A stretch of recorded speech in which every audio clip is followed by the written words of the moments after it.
So if nervous was a person, and I don't know about my makeup was a sentiment, me, she, her, I'm that person in that sentiment.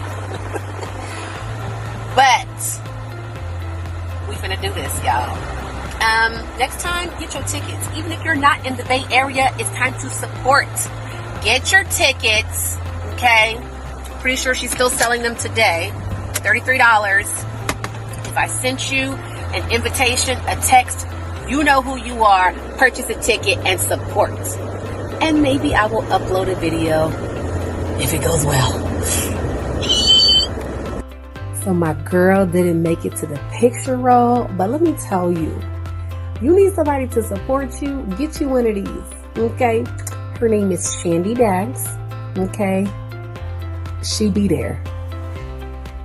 I don't know how you want to interpret that, but she be there. Period. Points and the blank. Thank you, Shandy.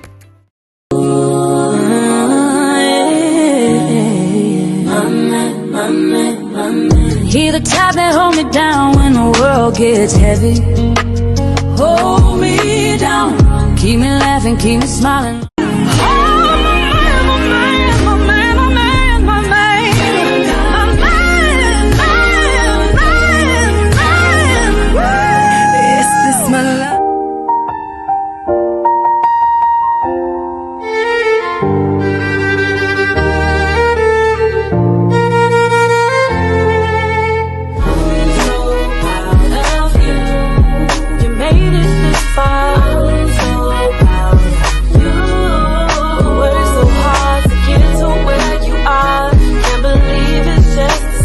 Nothing's better than family, for the ones who love you so. Be a shoulder to cry on when you're in need. They'll never leave you alone, no.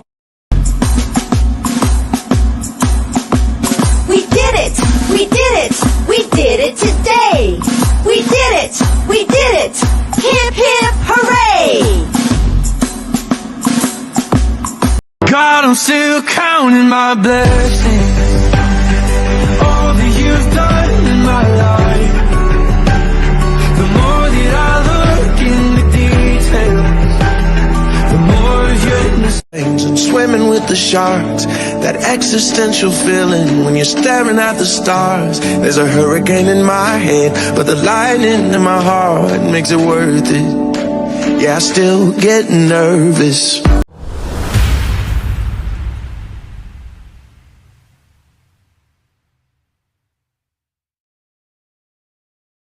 I don't know if you know, but I heard about you from a friend of a friend of a friend. I heard about you and the things that you do on the outskirts of town at the very West End. I heard about you and your hands and your feet and the way that they move to the rhythm and the beat of the sound of love that the world hasn't heard in a really long time, because some are anxious and scared. Because if I don't look out for the things that I love and the people I know and the place that I call home, then I will be on this journey alone. But I heard about you and the things that you do on the outskirts of town in the very West End. I heard about you and your hands and your feet and the way that they move to the rhythm and the beat of the sound of a mission and the passion of a vision that cannot be taken. This is an ode to you, to the things that you do, to your dreams coming true. We need more of you.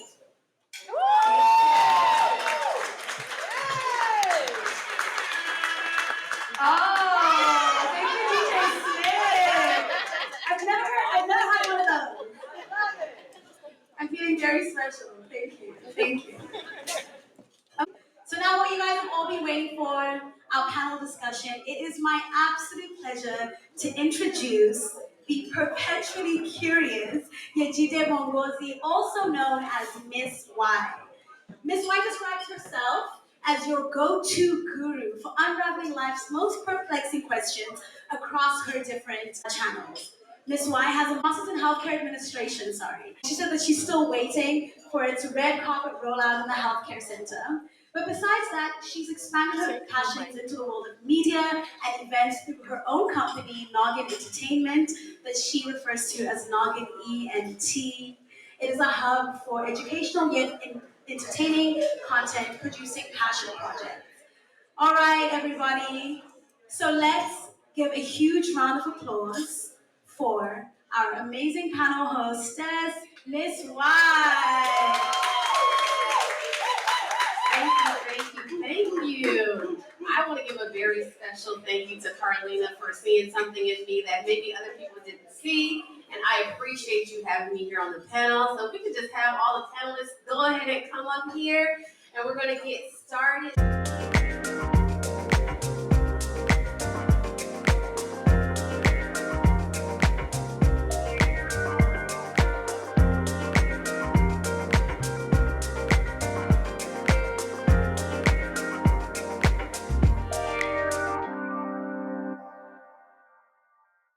So I know that sometimes panel discussions can be a little boring. So I'm going to do a little temperature check. Every time you hear me say temperature check, that means you need to wake up and I'm going to ask you to do something, okay? So I want some audience participation as well as, panel participation, all right? All right, so I am very excited to be here. I am a budding entrepreneur myself, and I feel like now is the best time as any to be an entrepreneur. I'm super excited about my journey, and I want to learn something from you guys today as well. So we are going to be highlighting resilience and creativity of small local business owners and entrepreneurs. But before we dive in, I'd like to dispel some misconceptions about entrepreneurship and business ownership. So we use these terms interchangeably. I do myself as well, but they're not exactly the same. So we went to Google, and Google says that entrepreneurship is the process of designing, launching, and running a new business or venture, often with a focus on innovation and risk taking. But business ownership is just the state of owning a business, operating a business, and it can range from a small business to a large corporation. So there are a few misnomers. There are a few misnomers about business ownership and entrepreneurship. So some people say entrepreneurship is only for risk takers. Everybody heard that? Only for risk takers. You're not an entrepreneur if you're not willing to take a leap. It does involve risk. It's not just for thrill seekers. Many entrepreneurs take calculated risk and plan carefully to minimize uncertainty. So number two, business ownership is only about making money. That's not always true. Profit is a key aspect of business, and many business owners prioritize social impact, community engagement, and personal fulfillment. So I want to hear from you guys, kind of think about what is your community impact here. And then number three, a misnomer is entrepreneurship requires a unique idea. While innovation is important, many successful businesses are built on existing ideas, executed with passion, hard work, and attention to detail. So as I was preparing for this panel, I was driving through Oakland and I saw a lady selling vegetables, probably like my grandmother's age. And it reminded me that street vendors also are part of this thing. And so I want to give a nod to street vendors and local family-owned businesses that have been passed down from generation to generation. They are a part of this conversation. And sometimes we kind of leave them out and they save us some coins. And they also are part of the cultural fabric of Oakland. Now, I just said the differences between entrepreneurs and business owners. So I'm going to go ahead and do a quick introduction for you guys. But I want you to think about who you think you are, an entrepreneur or a business owner, and why do you think you're that way? So Stephanie Tran, everybody give Stephanie a hand clap. Okay, she owns Town Print Shop with her husband. It's a custom apparel print shop right here in Oakland. And I asked everybody, what are three things that you want the panel to know about you? You guys can go to her website, townprintshop.com, and learn a little bit more about what they do.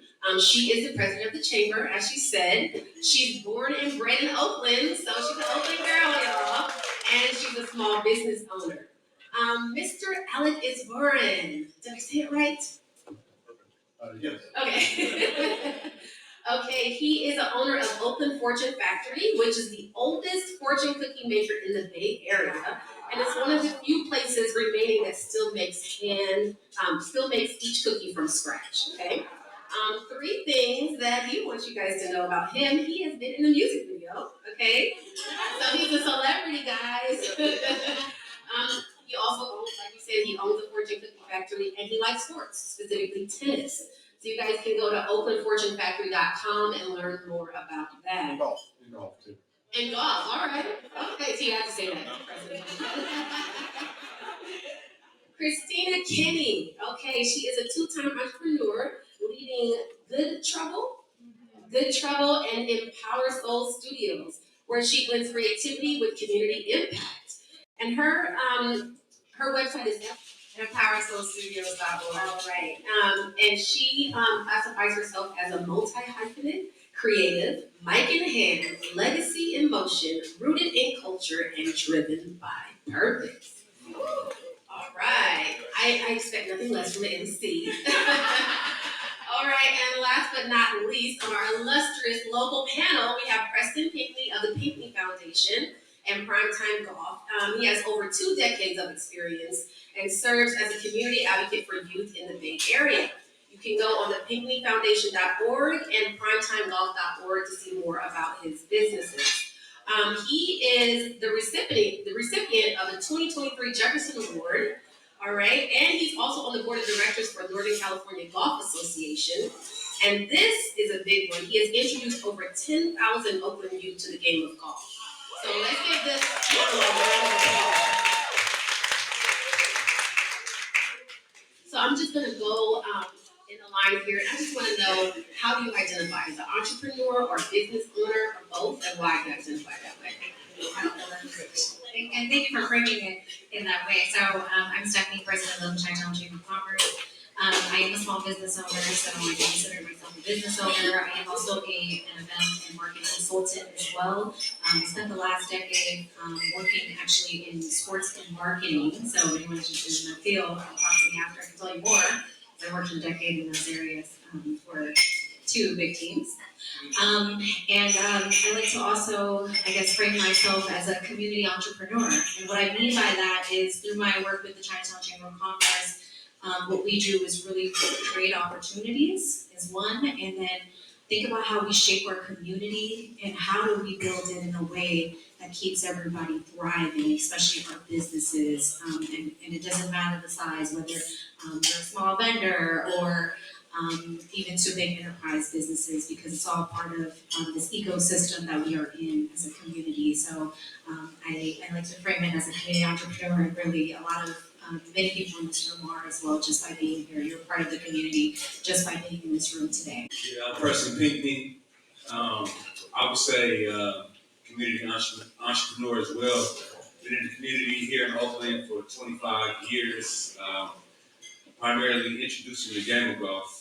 And, during my time, I just wanted to think of creative ways to get more people involved in the sport that is really beneficial, especially for business people, because every industry is involved with golf in some aspect in terms of golf tournaments, networking, being at the country club. That's where the deals are done. And so I just wanted to do something, bring golf to the community, because everybody doesn't have access to the golf course because it's hard to get to, and bring us a sport that you can play for a lifetime. This is the only sport where a grandparent can play with their grandchild and still be competitive. And so that was the idea and the concept behind Primetime, which is the most sophisticated indoor golf studio in the whole Bay Area, with 2 simulators, putting green lounge space. We do a lot of events, we do lessons. We have over 300 golf courses that you can play from all around the world. And it's just a safe space right here in downtown Oakland where you can have your meetings, get around the golf in, play 18 holes in 45 minutes, which is, considerably better than going on the golf course, which will take 4 to 5 hours.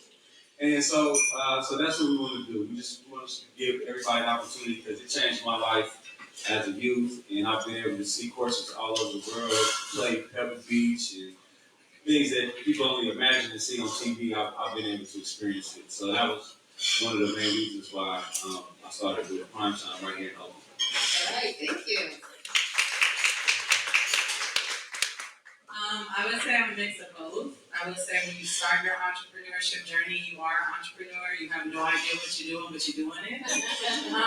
And then I will say, as my businesses have matured, I've moved into a business development mindset. So now, how do you scale? How do you create partnerships, and you move from like this idea. As a two-time business owner, in one business, I'm a brand educator, so I help small businesses understand storytelling so they can push products, services, or themselves. Right? We are in a world where everything is ran by story. People don't just buy toilet paper because you need toilet paper. It's what's the softest toilet paper, and all this stuff that got you like would lock stuff in your house, right? But I educate small business owners because they come to me and say, I don't know what to post on social media, and I said that means you don't know what your business is, right? If you don't know how to post, that means you don't know how to storytell what you're building, and you're fixated on the aspect of product and not the aspect of reach out or community development or customer development. So that's one side. And I've created my own curriculum, so I am in process of trademark of my own curriculum, and I've taught in every major incubator in the Bay Area. With Renaissance Entrepreneurship Center, I've taught through CoBiz Richmond. I teach in a year-long incubator, Equity for Black Women and Girls, that serves only Black women and girl entrepreneurs as their brand developer and pitch educator. I teach them how to pitch for money. It's different than talking to your friends about money. When you go into an investor, you can ask them, remember you ask for bands, you shouldn't be asking for hundreds, you ask for bands. And there's a way to have that conversation. So I'm on that side an educator, and I feel like that has been more entrepreneurship based because I created something that didn't exist. In Good Trouble, but we partnered together to help cities, states, and anybody dealing with economic recovery to be their creative besties. I'm finding there's a lot of gatekeeping in city stuff. And so instead of being of the city, we made sure cities or nonprofit entities or for-profit entities who are doing economic recovery work need us, point blank, period. And I think that's more of a business side because I'm dealing with a lot of folks that don't look like me. I'm usually the youngest person in the room.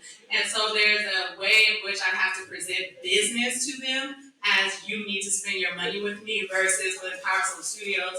I get to be more of myself as an entrepreneur because I'm taking risks by creating curriculum, by educating small business owners, and it gives me a lot of fluidity and flexibility to do more, create more, and build more. Oh, we just getting started. It's gonna be tough to follow that.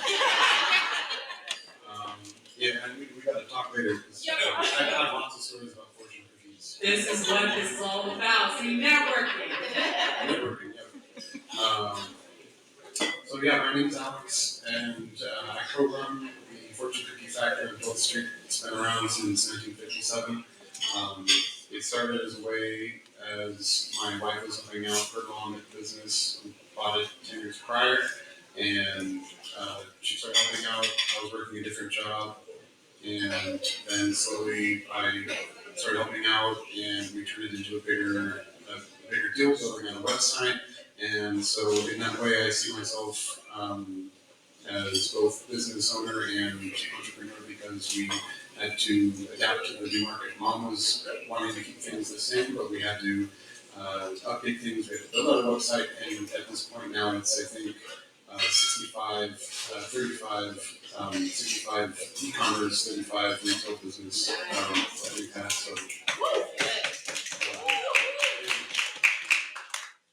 So yeah, it's been a ride so far. We've gotten to work with a lot of the big companies in Silicon Valley. At one point, I was working with a space food startup, and I got to make food for astronauts because they called me out of one day out of the blue. They were like, "Can you make this?" I was like, "I think so." You don't think that you're gonna run a Fortune 50 factory at 27 or 28. It's been an amazing time living in Oakland. I've been here now for almost 10 years, and I love the area, I love the people, and I got involved in the Chinatown Chamber of Commerce because I wanted to get closer to the community, see what I can do to help out.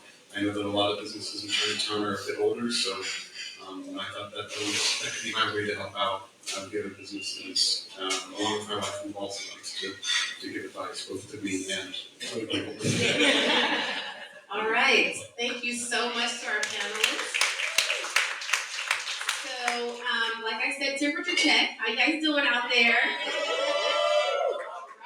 All right. right, so I'm going to have a quote that goes with every section of what we're talking about. Philosopher Mentis said, "We survive in adversity and perish in ease and comfort." So I'm going to say the first part, you guys say the second part.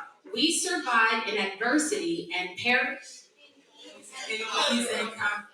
Again, we survive in adversity and perish in ease and comfort. So we survive in adversity and perish in ease and comfort. All right. So everyone on this panel can attest that the world of business is not an easy one and it's not comfortable.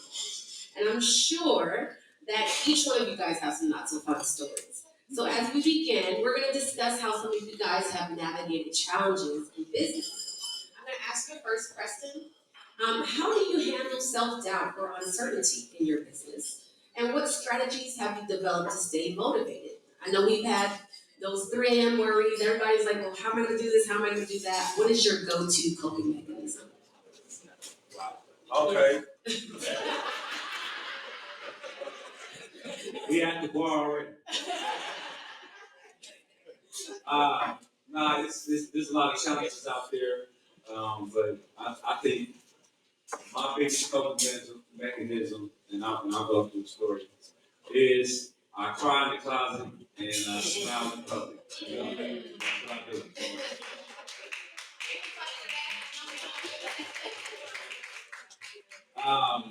In terms of challenges, there's so many challenges that we face on a day-to-day basis. You know, trying to make payroll, trying to keep the overhead, trying to expand, trying to grow.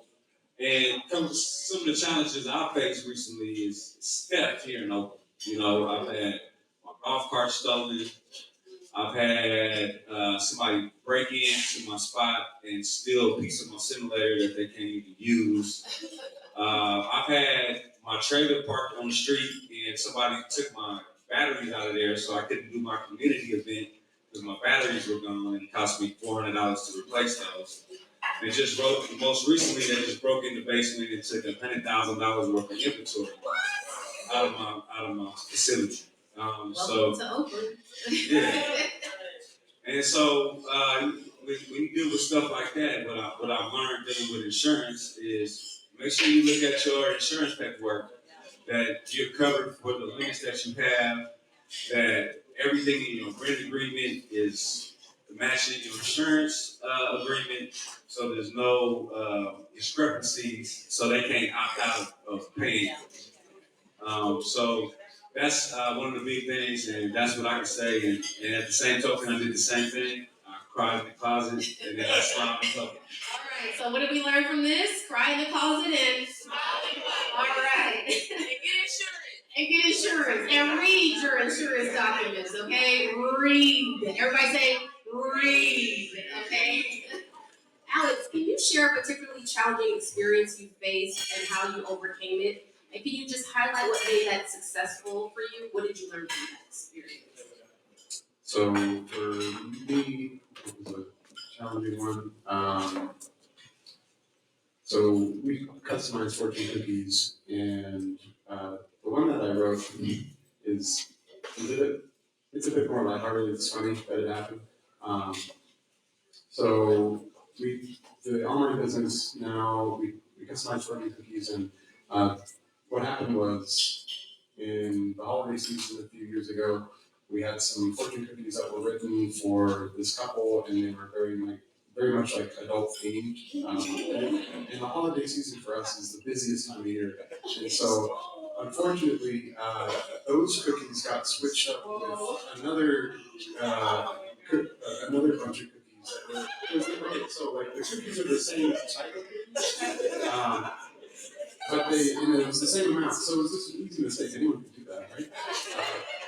But the cookies got switched, and then what happened was I got a call a few days later after they arrived from some parents who were handing out cookies to the neighbors. And I have to say that like after this happened, we like changed our sorting system, we updated everything. So the parents, going back to the parents, they were handing out fortune cookies to their neighbors, like all the Jeffrey and Sally next door, like elderly couple, were really nice, and then like the kid is like 10 years old or like like 6 years old, and they got a cookie right, and then they open it and they're like, oh my god. So yeah, it was very much meant for the other couple. When we replaced their cookies, we made it right. So yeah, what I learned from that was that we do have mistakes that happen in the business, but you just have to kind of remove yourself from the situation and see it from an outside point of view and think about, okay, this is a really kind of silly mistake, and I know that something got messed up, but it was a funny experience. We changed it. We made changes that are now that make us better. We built it back stronger. So that's what we learned, and try to have fun. You can't like be miserable after making a few mistakes. So. That's right. Learn from our mistakes. And temperature check. We survive in adversity and don't forget. We survive in adversity and perish in ease and comfort. We survive in adversity and perish in ease and comfort. Right. So you're gonna have those times. People stealing your stuff. I mean, unfortunately, living in the city, that's what we have to deal with. But as long as you have a comeback story and a learning point for other people that are trying to get to that point. So according to Gallup certified strength finder coach Victor Seat, collaborative relationships are believed to bring wealth and prosperity to businesses. Seat quotes a traditional proverb that says, if the family lives in harmony, all affairs will prosper. Temperature check. If the family lives in harmony, all affairs will prosper. I'm going to say that again. If the family lives in harmony, all affairs will prosper. All right, so having explored some of the challenges you faced, we're going to focus on the support systems that have helped you overcome them. Specifically, we'd like to hear the role of family and friendship in your journey. I'm going to start with you, Christina. I know that we have to get to the other ones. So have you faced any challenges in balancing your business and family responsibilities? And then how have you navigated these challenges? Now, I want you to blink twice if your family is here and you want to pass. No, they're not here. Okay. That's part of the challenge. All right, so first of all, I have no husband and no children. So responsibilities is kind of a weird question for me. But I will say obligations as a daughter. I'm the firstborn of 7 children. Yeah, I'm 35, the baby is 18. So challenges for me and responsibilities was kind of shrugging off what the expectation of who I should become was for my parents, and that caused a lot of friction and tension. My parents wanted me to go to law school. They chose all my high school classes, my college. My mom chose my major. My family has always, and when you're the oldest daughter, if you're any oldest daughters in the building, you know where I'm going with this. Yeah, you're the experiment kid, right? And you're the experiment kid where achievement is love. That paints a picture as to why I'm a 2-time business owner and an MC, right? I'm used to overachievement. And so, can't sit still.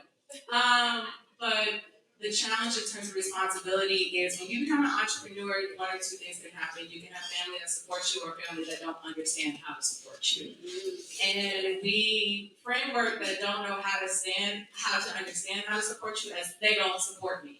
I've actually grown up and realized my parents were never entrepreneurs. Right. They were told, get a government job. Look at the government.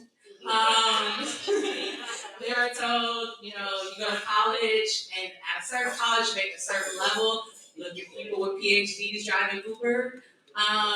What they were taught, which was success for me, is not something they actually understand in this current day and age.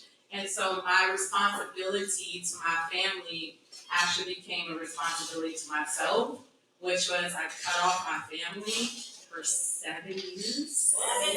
Yeah, I was homeless twice. I was out on my own, and I had a lot of chosen family. I had people who were entrepreneurs who supported me. I had the CEO, he's not here, but shout out to Wesley Alexander at Copus Richmond, who took a chance on me, saw who I was. I was alcoholic at the time too, because of all this stuff. And he was like, look, I'm gonna hire you, you gotta get clean, and I'm gonna help you build your business. And that was like my brother in entrepreneurship. Somebody who saw me for me and not what I could achieve, do, or should and should not do. And so yes, I cut off my family for a long time, and now what I've done is reshape how I feel with what is real.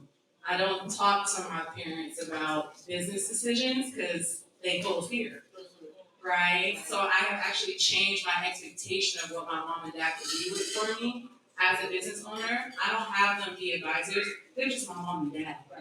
And I created healthy boundaries to like get out my business, but else I need to get out my business. And so now though they've seen my business become successful. Our first 6-figure contract came in this year with the city of Richmond. So they've seen the stages. What I had to do was reconcile that their fear couldn't be part of my faith. And whatever that took, I was okay with at the time. And now because I'm in a healthier place in my business, I can mend that relationship. Very good. And that's what this is about, like the networking events coming to, because somebody might see something in you that you don't see in yourself. He helped her out. He said, listen, I'm going to help you out, get clean, and get you a job. And often that doesn't happen if we don't put ourselves in spaces for that to happen. So Stephanie, can you tell us about any family traditions or values that have influenced your business practices or decisions? And if there are none, are you leaving a family legacy that through your current practices? Yeah, I mean, I hope so. I want to shout out to all the moms that are in the room and the mom entrepreneurs. That's a challenge in itself. So to all the moms in there, I know how difficult it is. My baby is almost 2, so the little one running around at a young age, they need attention, and I'm not hungry now. So, really shout out to all the moms out there who still take care of your kids while you're also trying to run a business. Just that in itself, I know it is a lot of work, right? Where you're trying to balance that, and how do I think around educating my kid, providing my kid with, all the activities, keeping them engaged, while also I gotta put food on the table at the same time. We're working with my partner to do that, right? So, to all the moms in the room, I feel you, and love to work in community with you to figure out how we can also continue to support the moms who are entrepreneurs as well. But let's also shout out to the dads, because also we're talking about support system. It's so important, to have, whether it's a partner or someone in your family. I was appreciating my mother-in-law, but I appreciate her much more now, right? When they say your mother-in-law is there, or just your mom is there to watch your child, those are some of the things as an entrepreneur, especially when you're running a small business and you may not have a good team. You gotta wear many hats. You gotta wear many hats. You gotta run your social media. You gotta try to tell your story. You gotta tell people to buy your product and why they should buy your product. And then at the same time, come to my store, come schedule an appointment with me. And you gotta go home, and then you gotta have a big baby, and then after all of that, it's like, oh wait, I got all these emails I gotta respond to. I gotta make sure I send this package out, and it's 4 a.m. in the morning, and I had a cup of coffee in 2 hours. So, so to all of those who are, kind of running the business, especially a small business, there's a lot in there that we know you have to deal with. And then as I look at my other hat as a Chamber of Commerce, I think of actually businesses like Preston, who, when I hear that businesses get broken into, don't worry, I'm calling the government. I got folks that I'm the federal government, okay? I'm the federal government, but I'm talking to our elected officials, right? We're talking to our economics works department, actually even today, right? How do we continue to build and shape our community so that our businesses can thrive in Oakland, right? How do we bring additional resources, whether it's from the state level, the city? How do we support all these different facets to make sure that our businesses are thriving? The hardest thing for me is when I hear some of our small business say, you know what, I've been doing this for 5 years, 10 years. I don't know if I can make rent next month, right? So those are some of the things that, we gotta push our governments. I do agree in that. And we gotta push our cities sometimes to kind of hear our stories and get the resources to keep really all of us here in the community and to do what we do. Okay, you were the perfect person to answer that question. I like to touch on that. Yeah, go ahead. And I think that family is very important in business. Like, my family's all engaged. Like, my son He works full-time and runs a shop. He's a general manager at Chinatown. And he's been doing that for 2 years. My daughter works for me on the weekends when she's not at school. My wife comes and helps out. My mom, my sisters. So my family really engaged and really supportive. When I'm out with the trailer, they come and show up and help out. So I just think that with the good dynamic, the right dynamic, your family can be very beneficial with helping you grow and scale your business. I was gonna say, because I do know that your family works, and even just seeing Carlina's family out and all her events, let's give another shout out. Even though boys, but I wanted to ask you, because I know you do a lot of collaborations and community collaborations, how do you use your family in that way? Well, my family's like a tag along. So whatever I say, wherever I'm at, if I call them, they're gonna be there. But in terms of collaborations, basically, I form a business family. Like partnership with Carlina. The Let's Get Social. It's exciting watching it grow. Doing stuff with the chambers. And it's a lot of support. Like I meet so many people being at the golf courses. That it's so many opportunities that I'm able to do, like I've been able to be on the board of directors of the NCGA, and the opportunities there are just unlimited. I'm down at Pebble Beach with all the rich people, calling them out for major tournaments and stuff, and professional golfers. And then I come back to Oakland, and I'm at Little D's all-white party with my children. So the gambit is a full spectrum of what I'm able to engage in, with our business families. I want to reach out. I know you wanted to say something. I want to reach out to Alex real quick. You were saying that this is a business that you took over for your wife's mother. Yes. So that is family business. It's a family business. Yeah. How did that work? And are you doing the majority of the stuff? Your wife is doing the majority of the stuff, or how does that collaboration work? Yeah. So the way that it's split is that mom was running a business and was working out. Dad was doing deliveries. He's still doing deliveries, but we're trying to transition her parents into retirement because they're getting older, responsible to enjoy life, right? It's hard. Mom is one of those people that doesn't want to let go. And she's like, I don't know that she's capable of relaxing. Like she would call me up and she'd say, Alex, I want to do roofing. I want to get this roofing done because my friend is going to pay me to do redo the roof. And I'm like, no, you don't have to do that. I'll do that, and you can relax. Because if I told her you can't do that, she would just get upset and she'd do it anyway. So yeah, just having to balance that has been a challenge, but we make it all work, and we're all pieces of the puzzle. I mean, I've fixed machines when they go down. We have these big ovens, these carousel ovens where the fortune cookies go in, as batter come out the other side, and then fold them. Whenever those go down, I have to fix them. And Alicia and I, she built up a website. I handle emails, calls. We all wear different hats depending on what it is. It's hard to balance work-life when you do that. Delegation is a huge skill that I would recommend to any small business owner who can do it and afford it, especially now it's harder to do that now. But yeah, just balancing all these things along with interpersonal relationships that happen, it's a lot. I wouldn't recommend small business for the faint of heart. It takes a certain kind of person to be able to do it. And if you think you can do it, talk to your small business friends first, ask them, and maybe work through that first. I'm going to have you hold the mic all the way to your mouth, Stephanie, because we're having some music from the kitchen. All right. Yes, I mean, as we're kind of really talking about challenges and all of that, there's one thing I would say, as an entrepreneur, if you're ever coming across really challenges, is to really find a community, whether that's in your family, your friends, and if you don't have that currently where you are, right? Some people move geographically and all that, and you may not have that support network. Come find folks like, whether it's at your chamber, if you being here, other people who are maybe in your industries, come find community, because I really know, and I say that because the pandemic happened, and me and my husband at that time, once the pandemic hit, we lost 90% of all of our sales. We had all of our businesses that canceled everything, and And I'm not gonna lie, we said, why are we doing this? We've been doing this since 2009, and it's like, okay, should we continue to expand our business, or should we just like, let's go find something else to do, right? But when you find community, when you find others who are in that industry that you maybe you're interested in or wanting to be and to grow, you don't feel so alone, right?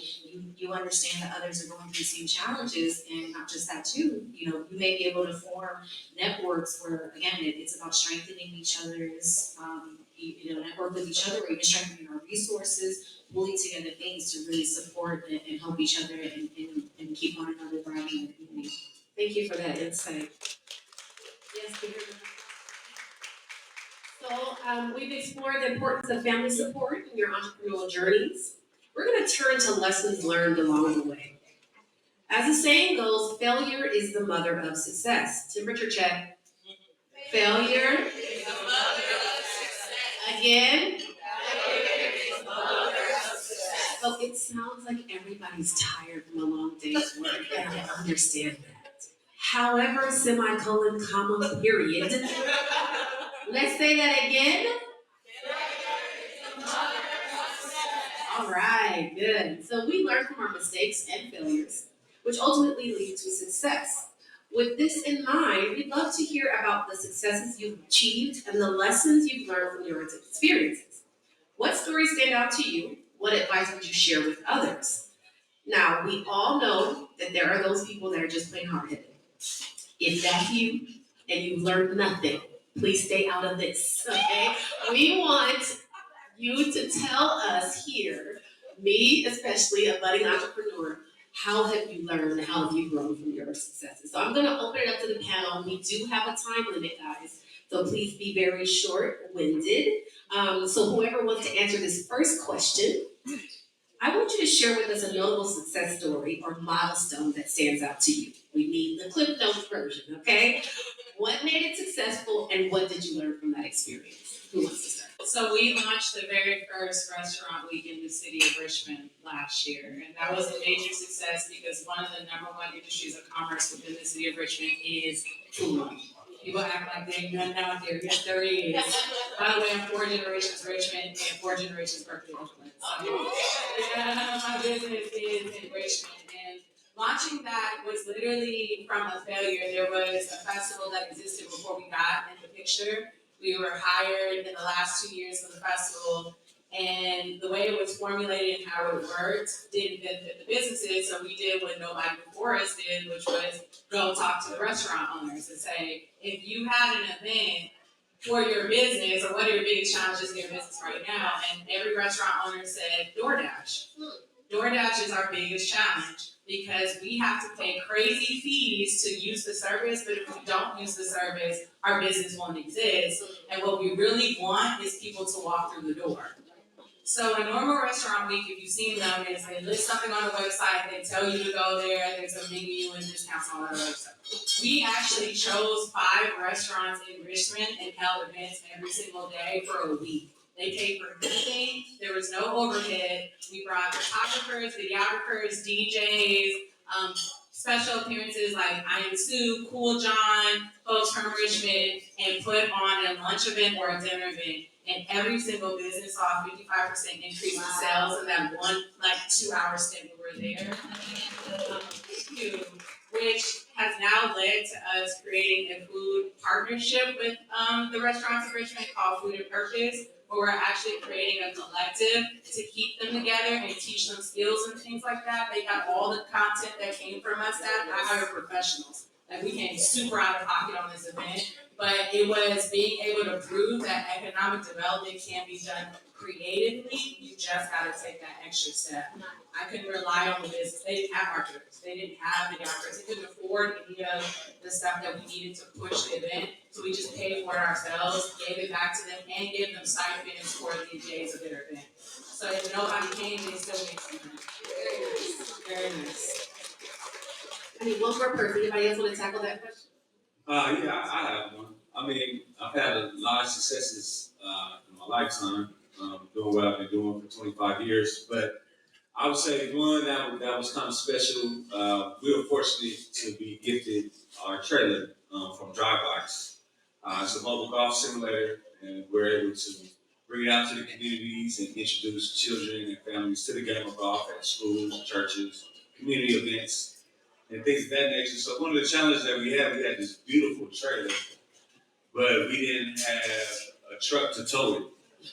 And so I reached out to my guy, Brad, at Toyota Walnut Creek, and he talked to corporate, and they were generous enough to refurbish a truck and donate it to our organization so we can bring it out to the community. We're doing that for almost 3 years now. Toyota Walnut Creek.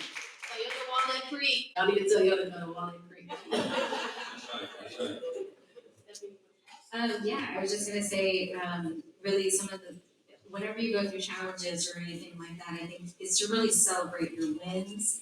I heard there were some event planners in the room, right? I heard a little bit, were there some event planners in the room? Yeah, okay. So yeah, like I said, I spent the last decade in sports marketing, specifically event planning. When you're an event planner, I know, you think of everything that could have possibly gone wrong. You're like, oh my God, the food is late, this didn't, oh, that was taped wrong, this is a little crooked. Because then when you take a step back and you look at the experience that you were able to create and the people that you were able to bring together, did they have a good time? Yes, they did. So if they did, and you know everything went smooth and all of that, like sometimes I know sometimes people can get in the mindset of just all these little things and just nitpicking. But again, celebrate your wins, celebrate it with your team, whoever that is, and really, you know, enjoy those moments yourself as well. Because when you take a step back and you look at it and you really just look at the impact and what did you do? Did you accomplish your goal? Right? Don't forget the goal and don't get stuck with sometimes just the little things. Alex. Yeah, I just have a really short one. This was sort of when we were starting out, and maybe a year or so into the fortune cookie business, and we got a call from CBS that they'd bring over a video effort to film like the machines, like the cookies being folded, and then they were going to air that on a national game. The story is that they came by, they filmed the segment, and then it was going to go up like towards halftime, right? And they'd show off like, oh, this is the Oakland fortune cookie factory, and here we are, like folding the cookies and stuff. But after that, I thought because it was going on like national television, that I'd get a bunch of calls or like orders. I got one phone call from that, which I wasn't like disappointed because they came by and they did it for free, right? But the thing that I learned from that was that you have to give like a call to action. You have to be intentional about like if you are presented with that opportunity, you have to take advantage of it. You have to like say, hey, can we like you get first 5 cookies are free. Like, something like that would have been a better call to action, and people would be like, oh, I got free shipping, anything like that. So that's something that I learned early on. That's very important because sometimes you think it'll just blow you up, right? But you still kind of have to do the legwork and know that. So that's very important. I wanted to ask you, Stephanie, what are some essential skills or traits that you found crucial for success as an entrepreneur or business owner? I've heard that entrepreneurs need to be both visionaries and pragmatic. So how do you balance these two sides? You know, people say you gotta be this, you gotta do this, you gotta act like this, you gotta do that. And I say be humble because there's always an opportunity to learn. And sometimes, and I talk to a lot of entrepreneurs just in the role that I am as a Chinatown Chamber of Commerce, right? That sometimes there are a lot of folks who may not want to be in community with others, and maybe they could just run the business all by themselves, and they're the only ones that can do it, or you know, or I talk to some of the newer entrepreneurs who want to run their business, and sometimes not all the time folks don't know it all, but sometimes you know they act like they know it all, and it's like, wait, here's ways we can actually help you to grow it, even make it bigger, or let me provide you another perspective. And so I always say to a lot of folks, especially some of the younger folks that are starting up, is to really be humble and really try to listen, right? Hear out what some of the maybe entrepreneurs who have gone through the ups and downs, learn from it so that you don't have to encounter some of those things, or you learn how to pivot your business, right? Because there are some things that you can't control, like I said, the pandemic. Who knew the pandemic was going to happen, right? So you got to learn how to pivot and how you pivot and how you work with others. And when you're able to open yourself up in a way to be able to listen to others, to hear other perspectives, and you just humble in that way, whether it's someone young or old, right? Because I do learn from our younger generation as well, right? So those are things that really I would say. So yes, you have to be pragmatic too and all of it and all of that, but you know, Be humble. but be humble. Somebody said be humble. Yeah, big on. Temperature check, guys.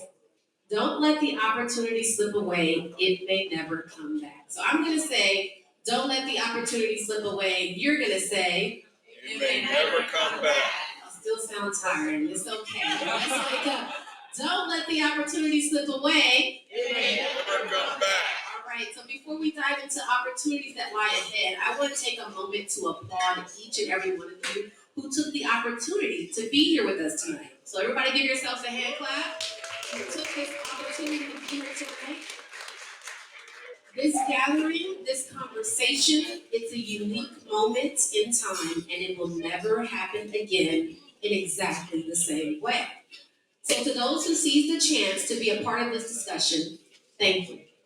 Now I want to ask all of you to join me in a powerful reminder. We're going to do it again. Don't let the opportunity slip away. Exactly.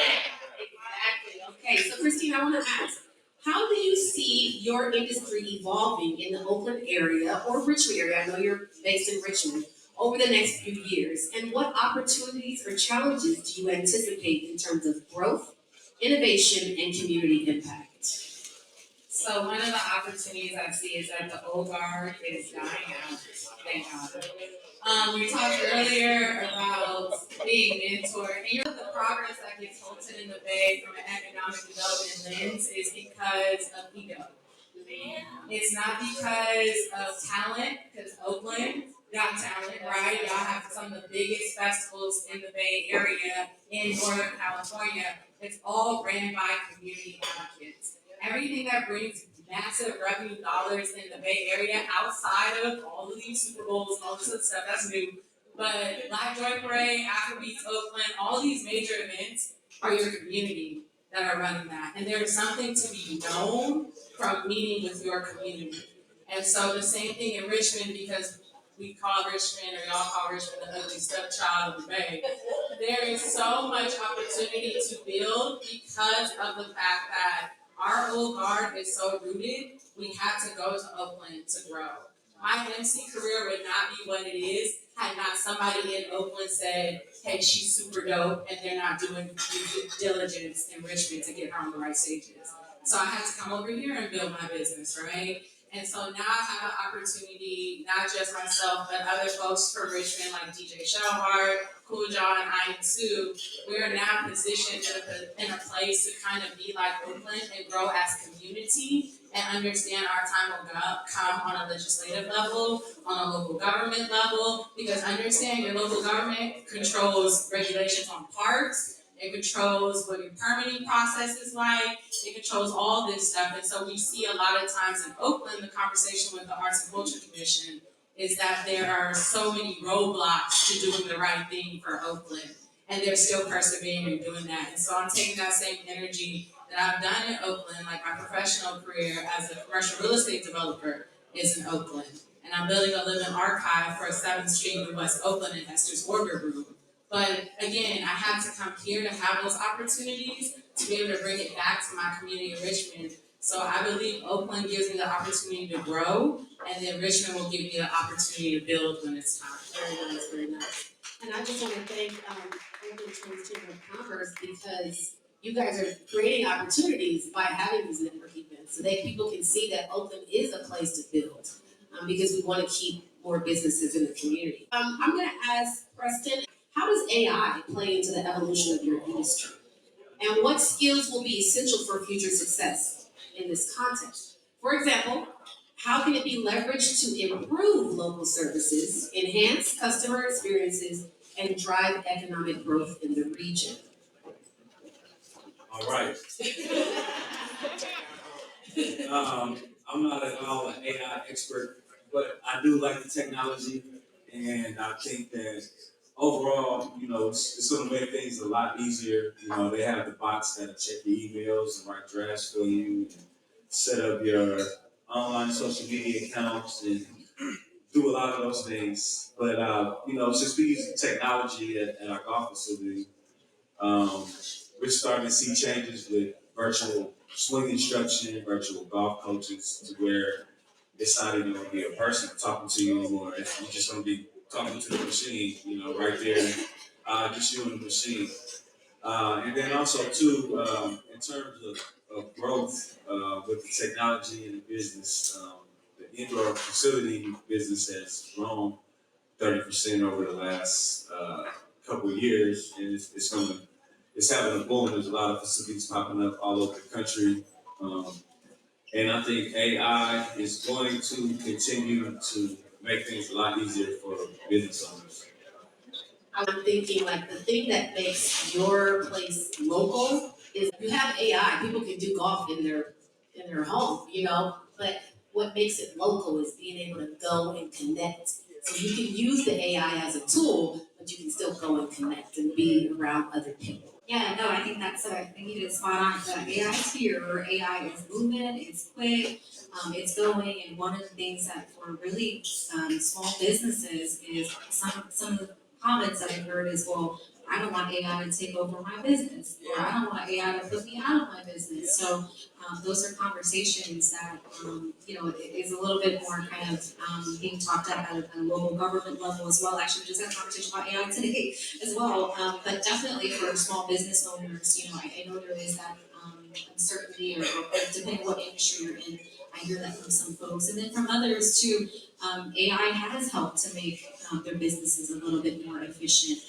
We have actually have another chamber partner, a couple of chamber partners too, that are working to build AI in terms of like having a chat box, having it to help with like your emails, helping to make things a little bit more efficient in terms of helping just kind of overall daily business. So those are some of the things that are actually in the works here in Oakland.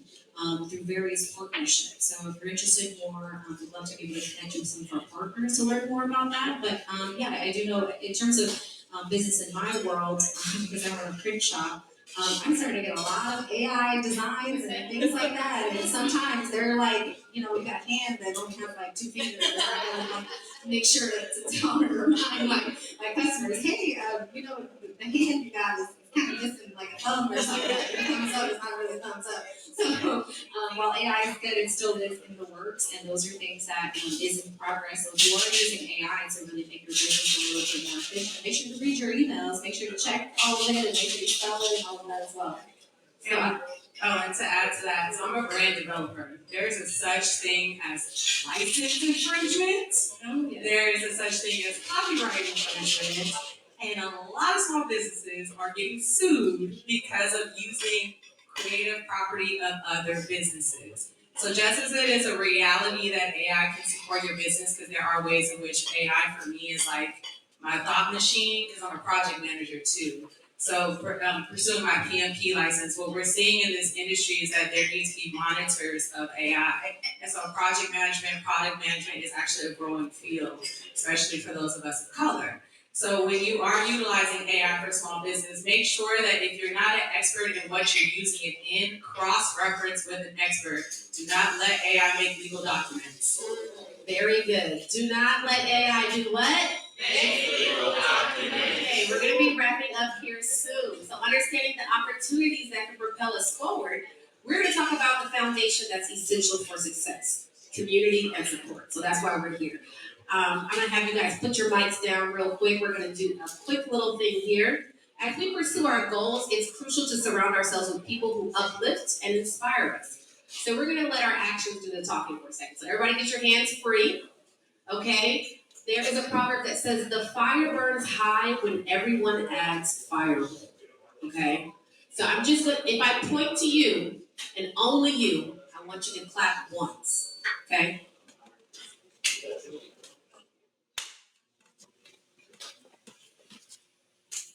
All right, pretty quiet, right?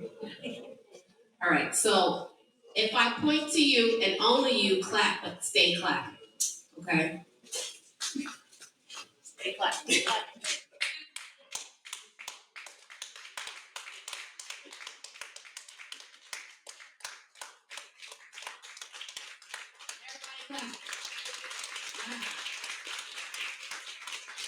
You see how loud that is?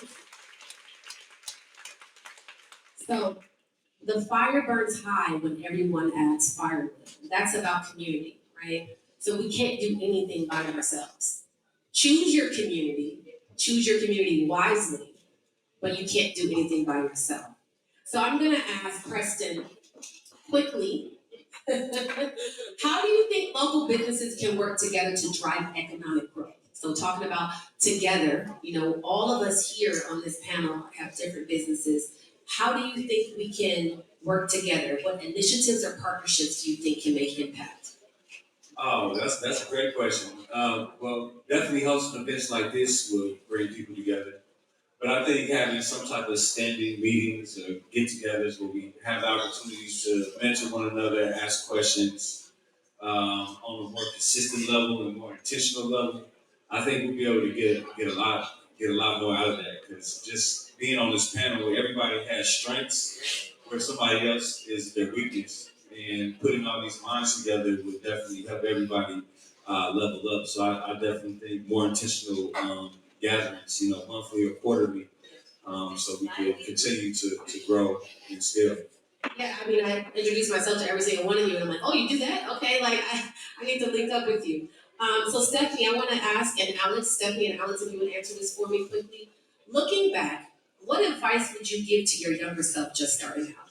Would you have done anything differently? I know that, when you're like, I'm gonna do it, let's go. And then, like you said, COVID hit, you had that break.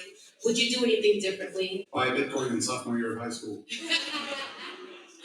No, I would say just like don't be so hard on yourself. Being an entrepreneur, despite having working with family, it can be really lonely. And so, like Stephanie and everybody here has said, finding community is that much more important. And so I would tell myself to like go out there, put yourself out there more, and seek a community. From an entrepreneur perspective, I would just say just go for it. Just do it. There's never always going to be a perfect time, right? Because whether it's not good or the economy is not good, the economy is great. Now it's time to do it. The real estate market. There's so many different factors depending on what you're looking at. So wherever you are in your life, wherever you are in the phase of your business, start where you are. Work with what you have, build with the people that you have, refine bigger, build your circle bigger if needed. But just really work in community again. Don't think that you can do it all alone, and that there are others that you can continue to lean on to really help you grow in different aspects that you may not even think of. So, yeah. Okay, I'm going to take 2 questions from the audience. If anybody has a question for the panelists up here. Fortune cookie. I didn't even realize that was here in Oakland. So I wanted to know, do you offer tours or is it just online or and exactly where are you located? Yes, ma'am. So on 12th and Alice, we've been there, I think, since the 80s. The original factory was over where the Pacific Renaissance Plaza was in 1957. And then years later, the owner at the time got money to move to where we are on 12th Street in Alice, right across from the post office. We do offer tours, but just email us about it. We have scaled it back. We used to do walk-ins, but we don't do it anymore. But you can come in and you can buy fortune cookies. Just ring our doorbell, and then I'll be there, and then you can ask me any fortune cookie questions. We have time for one more question. Anybody else have a question? What have you found to be the best resource for growing your business? I turned it off for the clapping. I started my business in a co-working space. Co-Biz Richmond is the first entrepreneurial resource center within Richmond. I was on the inaugural team, and the CEO runs his own incubator program, and he was the first person that showed me that having a talent is not a business, it's a talent. There is actual structure around being the CEO. And before he let me launch my business, he literally told me you can't do nothing until you figure out how much money you want to make a year, what your product and services offerings are, how it's going to delineate to your menu, things that I had never ever considered. And because that structure was laid from jump, I did this thing where I got to mess around and find out beforehand instead of being in my business and be like, oh, I didn't create steady legal contracts, right? He connected me to a lawyer who did pro bono work, Black woman, Liku. She's actually in Luke Mudoshi. She is a contract attorney in Oakland. Ooh, I remember that. But she helped me get my legal documents together. He connected me to a trademark attorney because I was creating a curriculum that needs to be protected, right? Riku out in Sacramento, she's a trademark attorney. She helped me get my first trademark. So being in a space that all the resources that I need and didn't even know I needed was available to me, led by Black folks, which is perfect.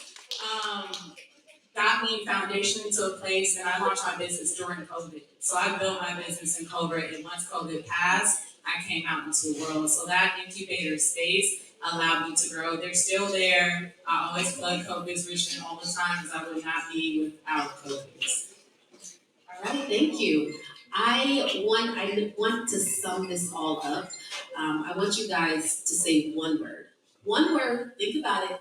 One word that you would tell to aspiring entrepreneurs and business owners. We said there's a difference. Some people might not want to be entrepreneurial, but own a business, purchase a business. One word that you would tell them. And then you guys use your imagination what you're going to do with that word. Go ahead, Alex. Beginner's mindset. It's 2 words. Beginner's mindset. All right, we could do hashtag beginner's mindset so it can be together as one word. Okay? I can't think of any word. One word. Go with your gut. Go with your gut. Intuition. There you go. Intuition. Oh, intuition. Okay. So we got hashtag Beginner's mindset. hashtag beginner's mindset. Hashtag go with your gut. Hashtag go with your gut. Intuition. Persistence. Hashtag persistence. I don't have social media, so we don't say hashtag anymore. Okay. In community. Community. All right. So to all the aspiring entrepreneurs and business owners in the room, I want to say that your dreams are valid and your contributions are needed. Don't be afraid to take a leap. Like Stephanie said, seek out mentorship and build relationships with fellow entrepreneurs and business owners. And I just want us to all stand up and give a hand clap to this panel. These are some powerful people. Please connect with them, network. Lastly, I want to thank the Oakland Chinatown Chamber of Commerce. I appreciate you guys. As they continue to host events like this, I hope you'll join us in building a stronger, more vibrant community of entrepreneurs and business owners. Let's work together to create opportunities, drive economic growth, and make Oakland a hub for innovation and success. Thank you to all our panelists for sharing their insights and experiences, and to our audience for being a part of this conversation. And of course, shout out to the Relate and Elevate Club for really opening doors. Thank you to our MCs, Lauren Host, and everybody for having us. And again, thank you all for coming.